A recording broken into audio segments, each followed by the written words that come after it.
একটা গ্রামে শম্ভু নামের একজন ব্যবসায়ী থাকত। শম্ভুর কাছে 40টা মুরগি ছিল, যাদের ও খুব ভালো করে দেখাশুনো করত। শম্ভু রোজ মুরগির ডিমগুলোকে একটা পাত্রের মধ্যে নিয়ে গোটা গ্রামে ঘুরে ঘুরে সেগুলো বিক্রি করত। সেটা থেকে ও আয় করত। শম্ভুর পরিবার ছোট পরিবার, সুখী পরিবার। ওর বউ জয়া আর ছেলে রাজু দুজনেই শম্ভুর মুরগি পালনে সাহায্য করত। একদিন শম্ভু আর রাজু দুজনেই মুরগিকে খেতে দিচ্ছিল। তখনই জয়া কাঁদতে কাঁদতে এলো।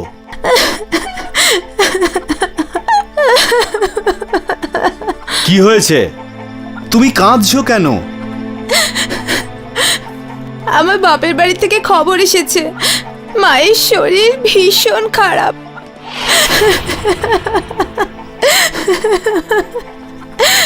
আরে, আমাদের যাওয়া উচিত, কিন্তু এই মুরগিগুলোর কে দেখাশোনা করবে? বাবা, মুরগিগুলোর দেখাশোনা আমি করব।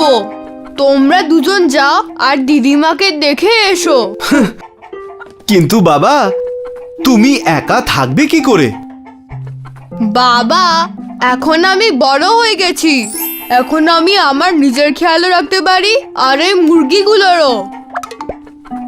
রাজু সামলে নেবে, তুমি আমার সাথে চলো। ঠিক আছে।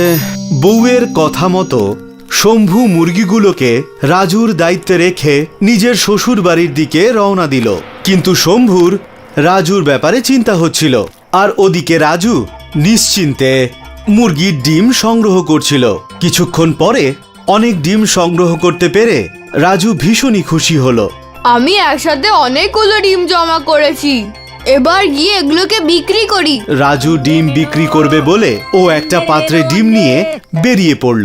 কিছু দূর যাওয়ার পর ওর প্রথম খরিদ্দার প্রতিবেশী কাকিমার সঙ্গে দেখা হলো।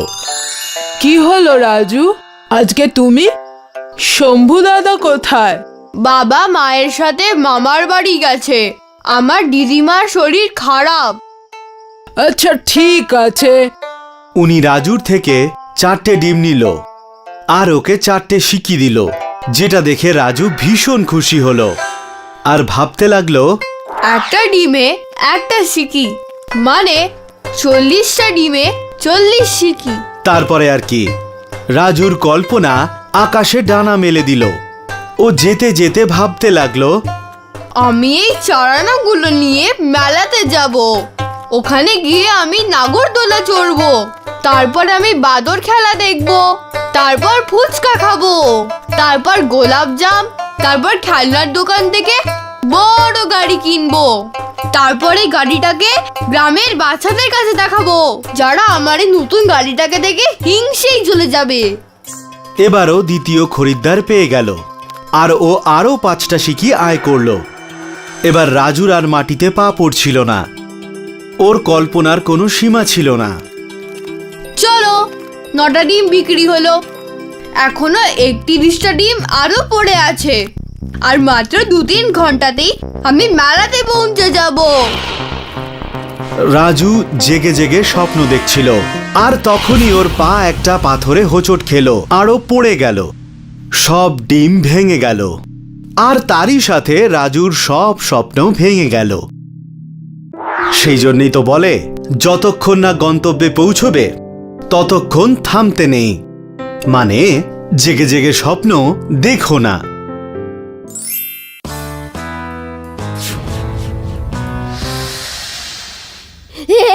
দাদু দাদু, তোমার জন্য নিউ ইয়র্ক থেকে কিছু আনবো। New York? সেখানে আবার কে যাচ্ছে? দাদু, শাইনি নিউ ইয়র্ক যাচ্ছে। এ তো খুবই ভালো কথা, কিন্তু কি করে? দাদু, আমাদের স্কুলে স্টোরি রাইটিং কম্পিটিশন হবে, যে ফার্স্ট হবে তাকে নিউ ইয়র্ক নিয়ে যাবে। আর তুমি তো জানো আমি ভালো গল্প লিখি। ও, আমি বুঝে গেছি, তার জন্য তো তোমায় কম্পিটিশন জিততে হবে। আমি তো জানি দাদু যে আমি জিতবো, আর আমি নিউ ইয়র্ক গিয়ে দেখতে পাবো স্ট্যাচু অফ লিবার্টি। ঠিক আছে শাইনি, আমি তোমায় একটা গল্প বলি, বসে পড়ো। গল্প শুনবো।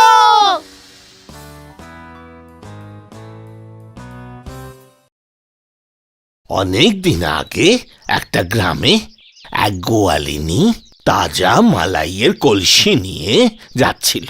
আমার এই মালাইটাকে শহরে নিয়ে গিয়ে বিক্রি করা উচিত, তাতে আমি অনেকগুলো টাকা পাবো।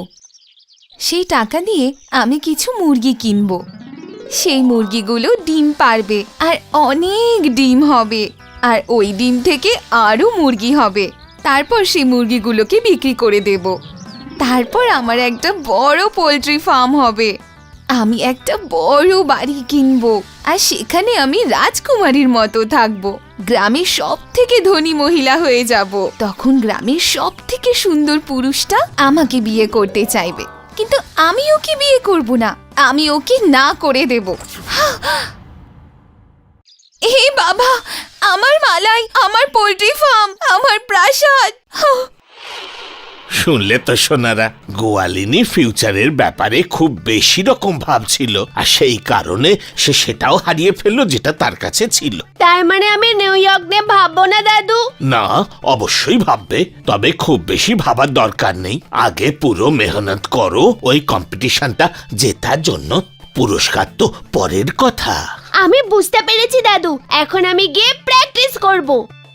আমিও প্র্যাকটিস করব।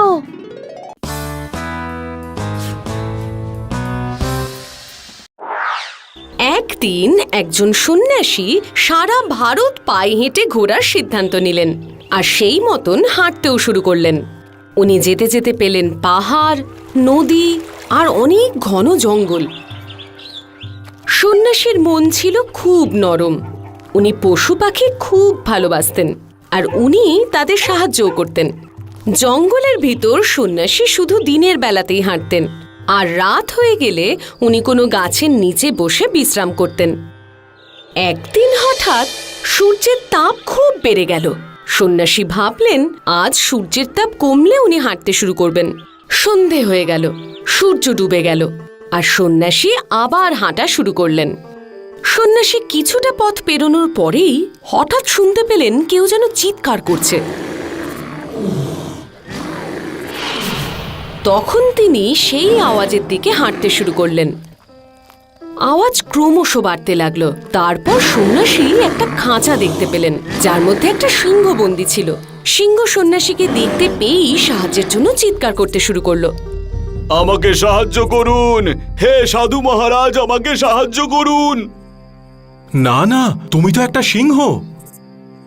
আমি সিংহ, কিন্তু আমি আপনার কোনো ক্ষতি করব না। সিংহের ধর্মই হলো নিজের খিদে মেটানো। আমি তোমায় কোনো সাহায্য করতে পারবো না। এমনটা বলবেন না সাধু মহারাজ, আপনাকে আমি কথা দিচ্ছি আপনার আমি কোনো ক্ষতি করব না। আর আপনার মতন মহান মানুষদের ধর্মই তো হলো অন্যদের সাহায্য করা। দয়া করে আমাকে সাহায্য করুন, আর এই খাঁচা থেকে আমাকে মুক্ত করুন। সিংহের কথা শুনে সন্ন্যাসী চিন্তায় পড়ে গেলেন। হয়তো তুমি সত্যি কথাই বলছো। সন্ন্যাসীর ধর্মই হলো সকল জীবকে সাহায্য করা, আর তুমি তো আমার কোনো রকম ক্ষতি করবে না বলে কথাও দিয়েছো। আমি তোমায় মুক্ত করে দিচ্ছি। সরল সন্ন্যাসীকে খাঁচা খুলতে দেখে সিংহ খুশি হয়ে গেল, কারণ সে শুধু এখন ছাড়াই পাচ্ছে না, বরং সে হাতের কাছে খাবারও পেয়ে যাচ্ছে। যেই খাঁচা খুলল অমনি সিংহ নিজের রূপ দেখালো আর সন্ন্যাসীর উপর ঝাঁপিয়ে পড়ল। সন্ন্যাসী তো ভয় পেয়ে গেলেন। উনি বুঝতে পারছিলেন না যে সিংহ এরকম কেন করছে। আমি তোমায় মুক্ত করে দিলাম, আর এখন তুমি আমাকেই খেতে চাইছো। এটা ঠিক নয়। কোনো কিছুই ভুল নয়, তুমি ঠিকই বলেছিলে। সিংহের শুধু একটাই ধর্ম, নিজের খিদে মেটানো, আর আমি সেটাই করছি। কিন্তু তুমি আমায় কথা দিয়েছিলে যে তুমি আমার কোনো ক্ষতি করবে না। জঙ্গলের রাজার এভাবে কথার খেলাপ করা উচিত নয়। সন্ন্যাসীর এই কথা সিংহকে ভাবিয়ে তুলল। সিংহ চিন্তায় পড়ে গেল। এই সমস্যার সমাধান কোনো নিরপেক্ষ প্রাণীই করতে পারে। খানিকটা দূরে বসে একটা শিয়াল এই ঘটনাটা দেখছিল। সন্ন্যাসীর কথা শুনে সিংহের নজর গেল এই শিয়ালের দিকে। শিয়াল, এখানে এসো। শিয়াল, পালিয়ে যেও না, এক্ষুনি এখানে এসো। ভয়ে ভয়ে শিয়াল সিংহ আর সন্ন্যাসীর কাছে পৌঁছল। তখন সিংহ তাকে সব ঘটনা খুলে বলল, আর তারপর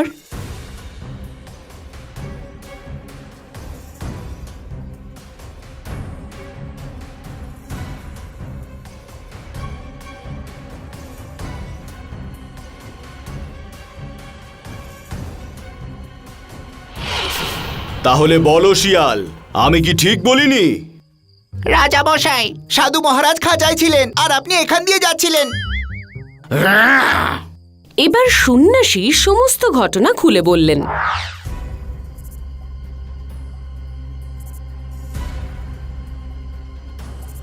তাহলে বুঝতে পারলে কি হয়েছিল? হ্যাঁ, আমি বুঝতে পেরেছি। আমি খাঁচার ভিতরে ছিলাম আর সাধু মহারাজ এখান দিয়ে যাচ্ছিলেন, তখনই সিংহ। কিন্তু এটা কিভাবে হতে পারে? আমি খাঁচার ভিতরে কিভাবে গেলাম? বোকা শিয়াল! সিংহ অত্যন্ত রেগে যায় আর শিয়ালকে বোঝানোর জন্য নিজে আবার খাঁচায় গিয়ে ঢোকে। তখনই শিয়াল চালাকি করে খাঁচাটা বন্ধ করে দেয় আর তারপর সিংহ খাঁচায় আবার বন্দী হয়ে যায়। শিয়ালের বুদ্ধির জন্য সন্ন্যাসীর প্রাণ বাঁচে, কিন্তু এটা সবসময় সম্ভব নয়। সেই কারণে কথায় বলে, একমাত্র যোগ্যদেরই দয়া করা উচিত। হাই, আমি শাইনি।